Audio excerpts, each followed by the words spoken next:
முக்கியம் எங்க வாழ்க்கையில. ஏன்னா இப்போ ஒரு கல்யாணம் நடக்குது, நம்ம தங்கச்சிக்கே கல்யாணம், திடீர்னு ஒரு விஐபி வந்துடுறாரு, சாப்பிட்டுட்டு இருக்காங்க எல்லாரும்.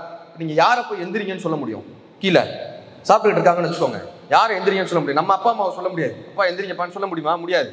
கரெக்டா? மாப்பிள்ளை பொண்ணை எந்திரிக்கன்னு சொல்ல முடியாது, நம்ம தங்கச்சி தான் எந்திரிலாம் சொல்லிட முடியாது. கரெக்டா? இப்ப யாரை எந்திரிக்க சொல்ல முடியும் அப்படின்னா, அங்க நம்ம ஃப்ரெண்டு உட்காந்துருந்தா மாப்பிள்ளை எந்திரிச்சுக்கலா, டே நண்பா எந்திரிச்சுக்கலா, டே ஒரு விஐபி வந்துட்டாரா எந்திரிப்பான். ஏன்னா நட்புல மட்டும்தாங்க ஈகோ கிடையாது, ஒரு அகங்காரம் கிடையாது.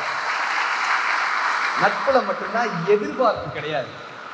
மனைவி கடவுள் கொடுத்த வரம், அம்மா கடவுளாய் வந்த வரம், அப்பா கடவுளாய் தன்னை மாற்றி கொண்ட வரம், நண்பர்கள் கடவுளுக்கே கிடைக்காத வரம்.